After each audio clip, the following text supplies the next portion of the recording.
RIDF আঁচনিৰ অধীনত জনপ্ৰিয় হাইস্কুল চালাবিলাত এটা আধুনিক বিদ্যালয় গৃহ নিৰ্মাণৰ কাৰণে কামৰ শুভাৰম্ভ কৰিলোঁ আৰু এই আঁচনিটোৰ ব্যয় হৈছে 7 কোটি টকা ব্যয় সাপেক্ষে এই কামটো আৰম্ভ কৰা হ'ল। বিলাসীবাৰৰ গৌতম কনষ্ট্ৰাকশ্যন বুলি এটা কোম্পানী আছে, তেখেতসকলে কামটো ঠিকা লাভ কৰিছে চৰকাৰৰ পৰা।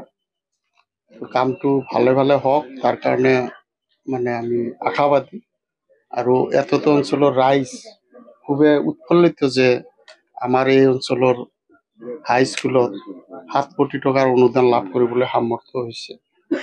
মই বিধায়ক হোৱাৰ পিছত দুটা স্কুলৰ পাইছিলোঁ, 7 কোটি টকা পাইছিলোঁ। এটা চালাবিলাক দিছোঁ আৰু এটা ভাণ্ডাৰা দিছোঁ, কিন্তু ভাণ্ডাৰাৰ কামটো অগ্ৰগতি লাভ কৰা নাই।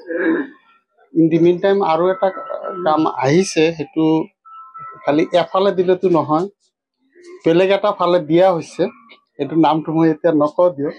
একেবাৰে যেনেকে এইটো একেবাৰে উত্তৰত, সেইটো একেবাৰে দক্ষিণত। আজি আমি আৰু ইয়াৰ পিছত 3টা কামৰ আধাৰশিলা স্থাপন কৰিম। এটা হৈছে 1 নম্বৰ বাঁশবাৰী,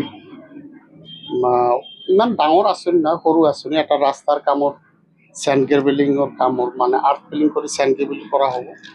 তাতে মানে ঈদগাহলৈ যোৱা ৰাস্তাটো বোকাময় হৈ থাকে, তাৰে ৰাইজে বহুত দিন আপত্তি কৰি আছিল। সেইটো মানে মঞ্জুৰ কৰাৰ কাৰণে DC মহোদয়ক লগ ধৰিছিলোঁ, তেখেতে মঞ্জুৰ কৰি দিছে। আৰু এটা আমাৰ আছে পঞ্চায়ত অফিচত এটা পুখুৰী সদৃশ গাঁত আছে, সেই গাঁতটো লেণ্ড ডেভেলপমেণ্ট কৰি আৰ্ট ফিলিং কৰি তাতে মানে উন্নত কৰা হ'ব। আৰু তেনেহ'লে আমাৰ স্কিম 4টা হ'ল। আৰু এটা আছে ওচমানী বাজাৰ বুলি জানে, এইটো যিবোৰ একেবাৰে দক্ষিণ প্ৰান্তত, এতিয়া এইটো বালাচৰ যিবলৈ গুচি গ'ল। তাতে ৰাস্তাৰ কাম এটা খুবেই অচল হৈ আছে, খুবেই গুৰুত্বপূৰ্ণ ৰাস্তা অচল হৈ আছে।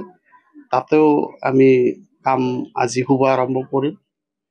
আৰু এটা কাম হ'ব চাইলাবাৰী যিটো মাদ্ৰাছা আছে তাৰ ওচৰত মানে এটা চেনিটাৰী ব্লক নিৰ্মাণ কৰাৰ বাবে MLLADৰ ফালৰ পৰা অনুদান আগবঢ়োৱা হৈছে।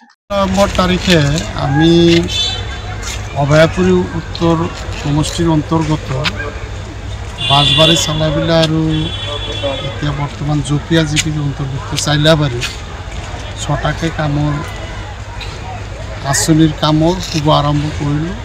তাৰ এটা জনপ্ৰিয় হাইস্কুলত 7 কোটি টকীয়া এটা বিল্ডিঙৰ কামৰ আৰম্ভ কৰা হ'ল।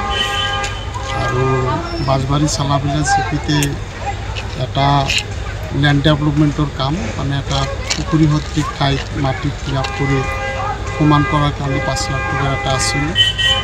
আৰু 3টা ৰাস্তাৰ কাম, এটা 1 নম্বৰ বাঁশবাৰী ঈদগাহৰ ৰাস্তা, আনটো আউলাগুৰি বজাৰৰ পৰা পশ্চিম ফালে যোৱা এটা ৰাস্তা, আৰু ওচমানী বাজাৰত পৰা বালাচৰলৈকে যোৱা এটা ৰাস্তা। এই ৰাস্তাকেইটাৰ কাম মই শুভাৰম্ভ কৰা হ'ল। মাটিৰ কামৰ লগতে চেণ্ড কেবলৰ কাম হ'ব এই ৰাস্তাবিলাকত। আৰু সদৌ একত একেবাৰে সন্ধিয়া হৈ গ'ল, আমি জপিয়া জিপিৰ চাইলাবাৰী মাদ্ৰাছা এটি চেনিটাৰী ব্লকৰ কাম MLLADৰ পৰা 3 লাখ টকা অনুদান দিয়া সাপেক্ষে কামত শুভাৰম্ভণি কৰা হ'ল।